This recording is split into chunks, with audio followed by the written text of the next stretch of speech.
Aquí hablando del niño envigadeño, teniendo como base en la experiencia de José Quirós.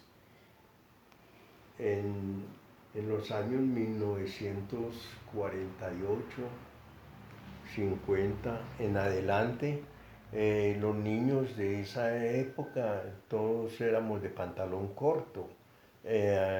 Algunos andábamos descalzos porque la pobreza era muy abundante en muchas familias. Y ya al paso del tiempo, cuando se aproximaba la primera comunión, a la edad de 6 años, 7 años, comenzaban a hacer fiesta porque ya íbamos a usar pantalón largo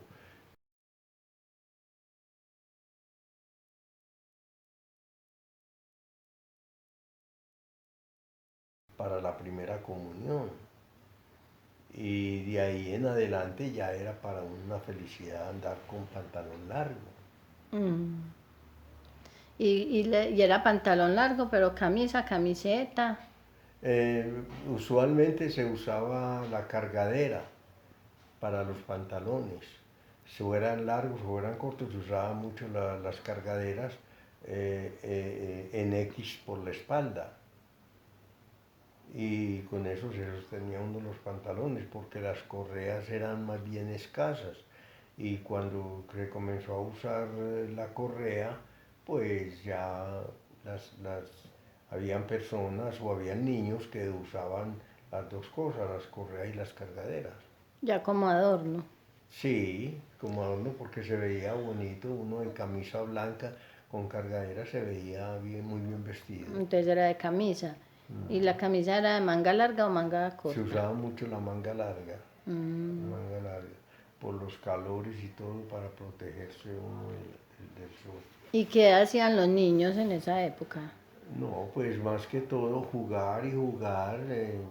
Se existían mucho las canicas que llamaban, o las bolas de cristal, los trompos, para jugar en la calle, jugar al arroyuelo. Se jugaba chucha, se jugaba pelota envenenada, todos esos jueguitos que se hacían desde niño.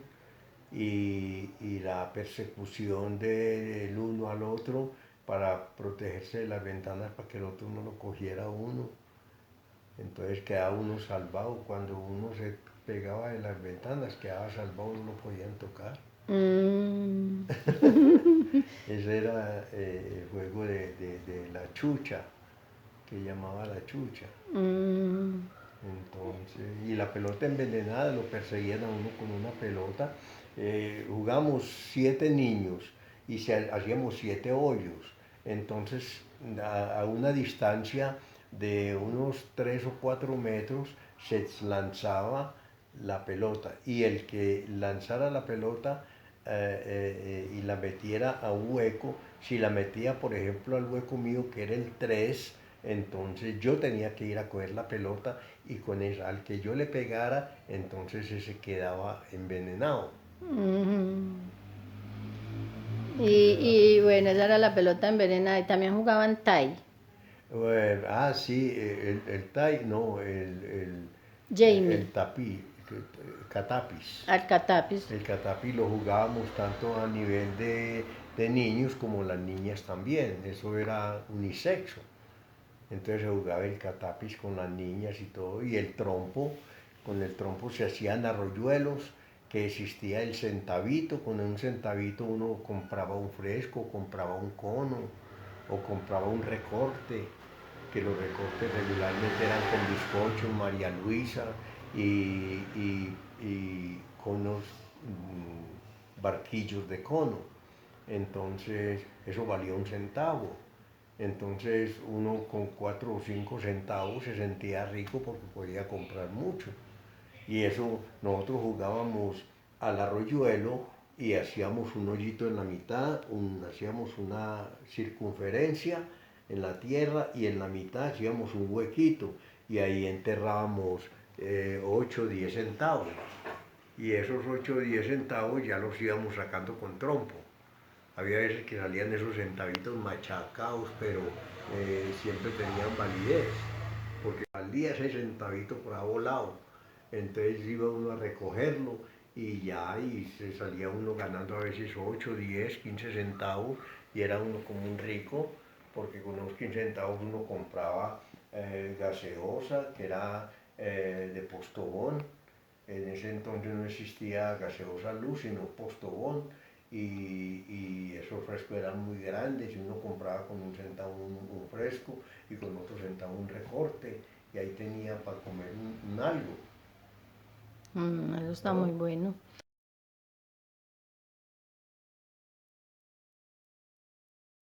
Y los niños ¿cómo eran considerados? ¿Muy importantes o eran tratados como animalitos, No, como personas? los niños en esa época teníamos mucha libertad, tanta libertad que los padres bajo vigilancia nos dejaban hasta medianoche, hasta más tarde, porque de violencia pues eso no, prácticamente no se conocía. Uno tranquilamente se quedaba hasta la 1 o 2 de la mañana jugando en la calle, no se oían de robos, no se oían de, es decir, eh, de vicios, de narcóticos, de nada de esas cosas. Era una vida muy puritana, muy sana. Ya con el tiempo, ya por ejemplo, ya a la edad que yo tuve 9, 10 años y de ahí en adelante ya se fue conociendo que iba saliendo es que la marihuana, entonces ya se iban conociendo los marihuaneros.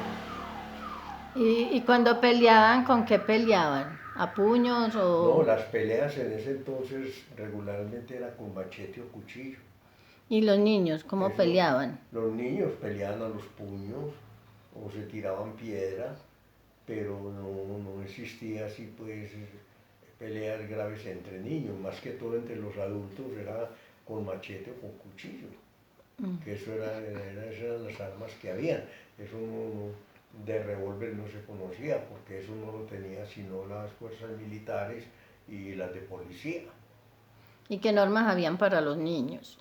No, los niños con cualquier cosa, por ejemplo, existía un juego que llamaba el carretel, y el carretel consistía en una carretica donde venía envuelto el hilo.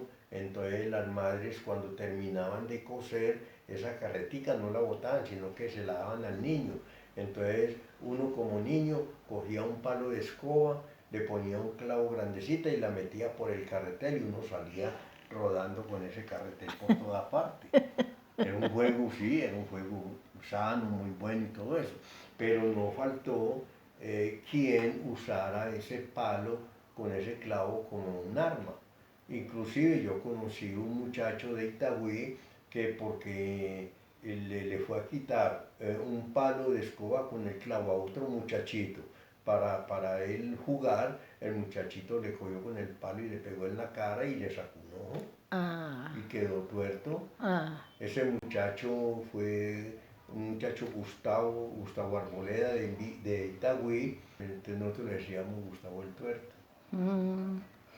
Realmente la obediencia con los padres, el buen trato y el castigo generalmente para nosotros, para los niños, era con una correa. Nos daban con una correa regularmente cuando desobedecíamos y el castigo era muy normal para que el niño se levantara derecho.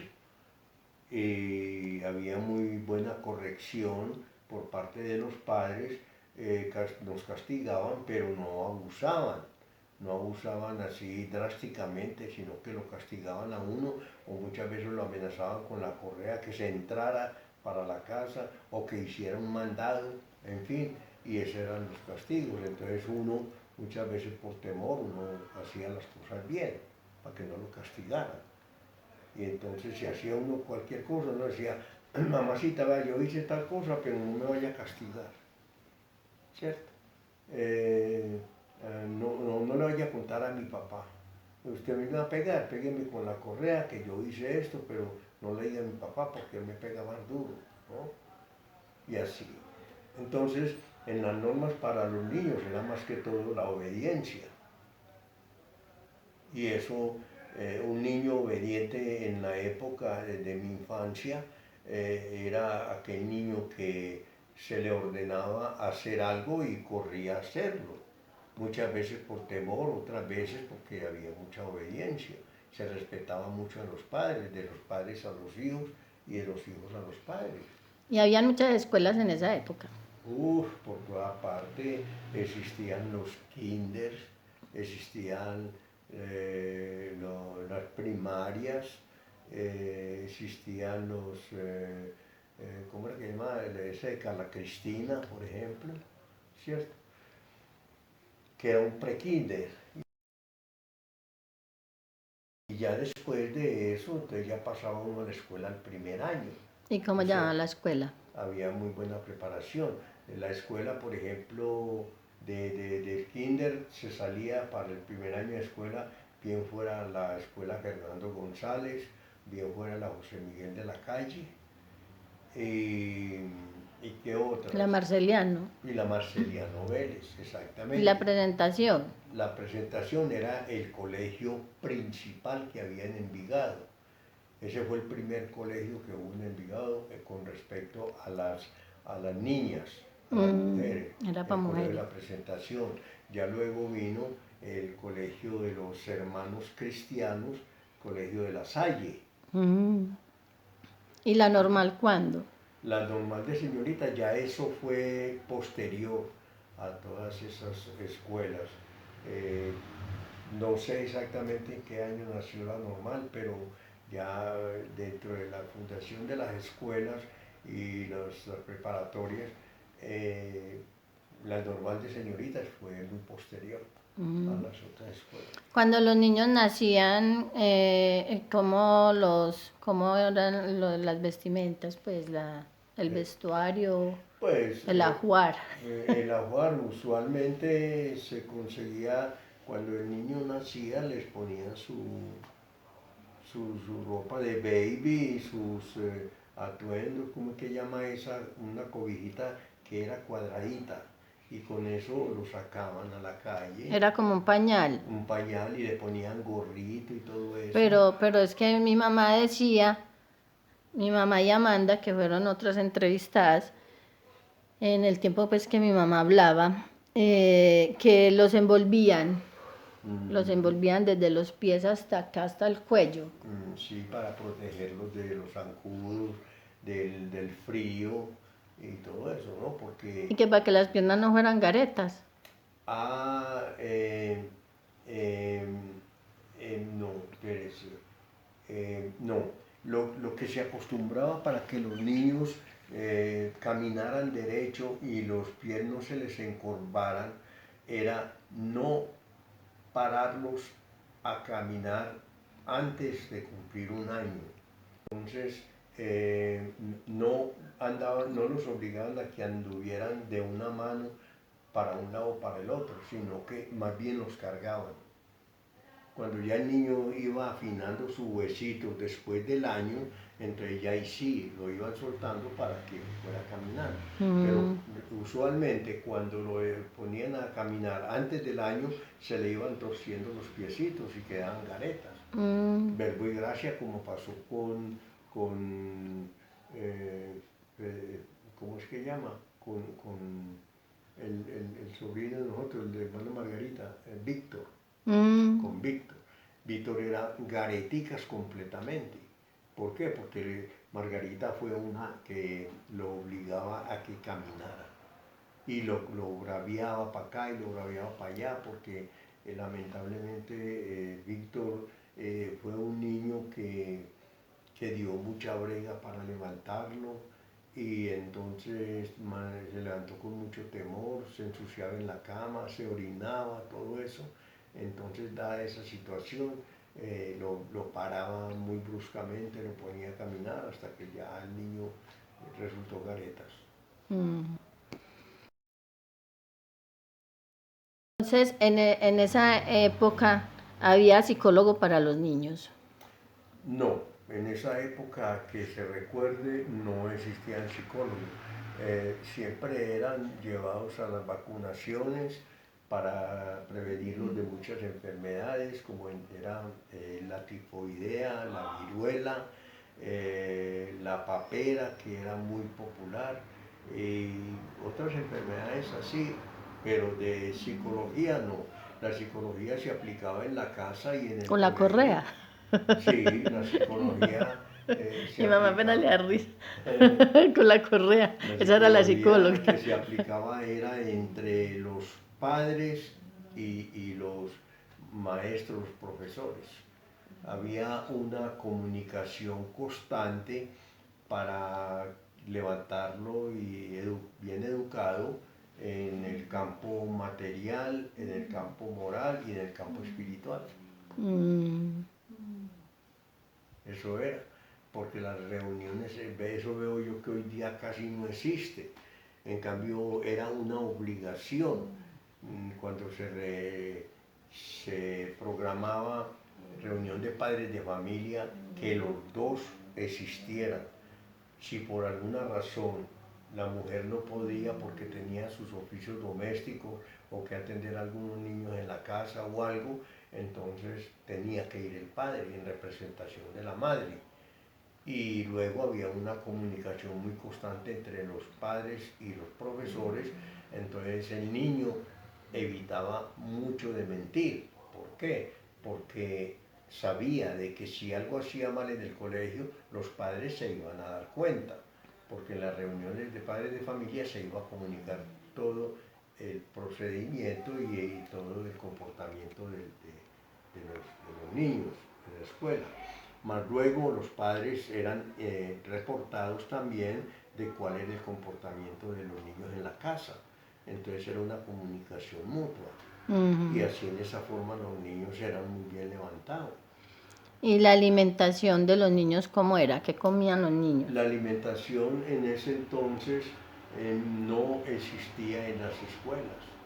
Allá lo que existían eran caspetes o kioscos, donde le vendían a uno mecato, le vendían confites, la colombina que era muy usual, Las el colaciones, minicicué, las colaciones y fresquitos pequeños, que los rollos, los rollos, todas las esas cosas. luisas, Exactamente. las Entonces, lenguas. la alimentación en sí formal no había. Entonces a uno le empacaban en la casa comida. Por ejemplo, a mí me echaban en un bolsito atrás como en forma de maletín que me lo hizo mi mamá. Era un taleguito aquí con correitas como un maletín y ahí me echaba una botella Parecía un de, morral. sí, con un morral. Ahí me echaba una botella de avena Quaker con leche y eso quedaba rico como sobremesa. Y me empacaba en una, existía la cantimplora y la marmita y ahí nos echaban arroz con carne y papa, yuca y almorzamos en el colegio, en el Pero la recreo. cantimplora es la que usan para el líquido. Exacto, Y y la los marmita donde se echaba el arrocito con la papa. y la marmita viene a ser lo mismo que un porta. Los La porta. marmita no, la marmita tiene la forma de un platico con tapa y tenía una correita de alambre para sellar. Y la cantimplora era como un tarrito con tapa donde se echaba el líquido. Pero entonces como eso costaba y nosotros más bien éramos pobres, entonces no había dinero para estar comprando todas esas cosas que siempre valían. Entonces a mí me echaban la sobremesa en un frasco, Mm, con corcho, una tapa de corcho, para que mm. no se me regara. ¿Y hasta qué años se estudiaba en esa época? Hasta quinto año en la Fernando González y ya se pasaba a hacer bachillerato al colegio La Salle de los Hermanos Cristianos. Mm. O sea que usted considera que en esa época el niño era respetado y era valorado como una persona, como un sujeto, o lo veían así como un animalito que lo mandaban y todo a hacer mandados. No, no, no. En esa época de estudio, los estudiantes, los niños, así fuera de primer año de escuela, eh, eran de mucho respeto, porque asimismo, como se le exigía el respeto hacia el profesor o la profesora, los profesores también respetaban mucho a los niños. Y se usaba el castigo, pero era un castigo que la rectoría siempre trataba de rechazarla y siempre llamaba a reunión a los profesores para que no se les castigara a los niños con reglas, que se acostumbraba mucho darles reglazos Mm. en las manos por cualquier cosita, entonces muchas veces los aporreaban. Entonces, dado eso y las quejas a la rectoría hacía reuniones con los profesores para evitar al máximo que no se le pegara al niño. Si no, había que se informara a la rectoría para la rectoría ya llamar a los padres. ¿Y También. como los profesores, los maestros, eran religiosos o era cualquier persona podría ser maestro? No, en ese caso civilmente cualquier persona. Ya a nivel de religión, por ejemplo, los hermanos cristianos, ya eso era una entidad religiosa entre sí, que eran hermanos cristianos, pues más o menos por la forma de sacerdocio, pero ellos eran de sumo respeto porque eran personas religiosas, pero a nivel de escuelas y a nivel de cualquier plantel de educación eran personas civiles, normales, tanto mujeres como hombres. Claro, desde luego ya ellos profesionalmente educadores, ¿no? La pregunta que me salió ahí era de si los niños los juntaban con las niñas en la escuela o eran por separado. En ese entonces no se existía escuelas mixtas. La escuela mixta vino a presentarse en el pueblo de Envigado, porque en ese entonces era un municipio, eh, el colegio Francisco Restrepo Molina.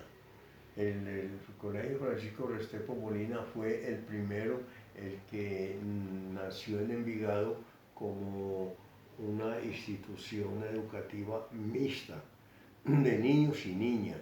Los Mm. demás, la presentación, Colegio La Salle, Fernando González, José Miguel de la Calle, José Restrepo, José Miguel Restrepo, José Manuel Restrepo, algo así, que es que queda abajo en Grulla, abajo. Y aquí a la vuelta, Manuel Uribe Ángel. Ay, Manuel La Uribe escuela Manuel Ángel. Uribe Ángel existía también ahí ya. No, en ese entonces no existía la escuela Manuel Uribe Ángel. Mm. Esa Y la fue de La más Paz, reciente. tampoco No, existía la nada, de es La Paz. que lo que fue La Paz, el barrio El Dorado, el Trianón, vinieron a unirse al barrio El Dorado con el tiempo. O sea, después del barrio El Dorado, cogiendo hacia Sabaneta, nació primero La Paz. Del Dorado nació La Paz, de La Paz nació el Trianón y Mm. del Trianón ya no sé cuál Ahorita sigue. está señorial. Exactamente, ese es el último, ya para coger a Y el Alto de Sabaneta. las Flores. Bueno, ya el Alto de las Flores corresponde a Sabaneta. No, todavía es de acá. ¿Todavía es de acá? Ah, Sí, bueno, está bien, ahí sí, pues no estoy muy sí, seguro. es acá todavía. Porque inclusive la alcaldía de acá tiene que ver con el último colegio que hay allá, que lo tumbaron y también lo están arreglando. Ajá. Entonces, ya para esa época de mi estudio, tanto en la Fernando González como en el Colegio La Salle, era una dicha estudiar porque no teníamos sino una parroquia que era la de Santa Gertrudis, la patrona de la iglesia y la patrona de Envigado, lo que hacía que todos los envigadeños en las fiestas patronales, en las misas, en todo, tanto los domingos como en semana, tuviéramos que asistir a esa iglesia que era la única. Mm, Y las y- fiestas patronales, eso era muy hermoso, muy bonito, porque todo Envigado se concentraba en Santa Gertrudis. Y por el final de año, creo que por allá como en octubre o noviembre, que se celebran las fiestas patronales, todo el mundo se concentraba allá y había pólvora y había una banda de músicos de Envigado que se reunían en el atrio de la iglesia y tocaban maravillosamente, había gente que bailaba, en fin, eran salves muy bonitas y y a los ya, niños les colocaban uniforme en esa época. sí, cómo no. Tanto en la escuela Fernando González yo pertenecía a la banda de guerra y los niños no tenían uniforme. En la escuela Fernando González no teníamos uniforme. Podíamos ir bien vestidos como fuera o remendaditos porque se usaba la ropa remendada en ese entonces. Así se le hiciera un roto, pero se usaba la ropita remendada. Muestra de que uno era muy pobre, pero de todos modos era limpio. Y ya al pasar al colegio La Salle, ya sí era uniformado. Y allá era tanto la banda de guerra uniformados como todo el personal de estudiantes. Mm, En cambio, en la Fernando González no había no había uniforme, uniforme. no, todo ¿Y usted se era acuerda de cuál era el uniforme o cómo era el uniforme de allá de La Salle? de La Salle, sí, claro. El uniforme del colegio La Salle era pantalón azul, camisa blanca, corbata negra y saco azul. O sea, cachaco azul con camisa blanca y corbata. Para los hombres. Para los hombres. En ese Ahí tiempo no no, había no habían mujeres. mujeres, no. Como le digo, el único plantel educativo mixto que nació en Envigado en primer lugar fue la Francisco Restrepo Molina. Mm, Nos llevaban a otros pueblos como era La Estrella, como era Caldas, nos llevaban al Peñón de Ancón, a esas los, mangas a jugar, en los fin, paseos del colegio, de de la la escuela, escuela los Fernando llevaban. González. Del colegio no Y recuerdo. llevaban fiambre para los paseos Sí, que claro, llevaban. nos arreglaban coca. Yo me acuerdo que eso iba mi mamá y cogía esas hojas de plátano, las quemaba y nos hacían que sudado. Ah, esos almuerzos muy buenos.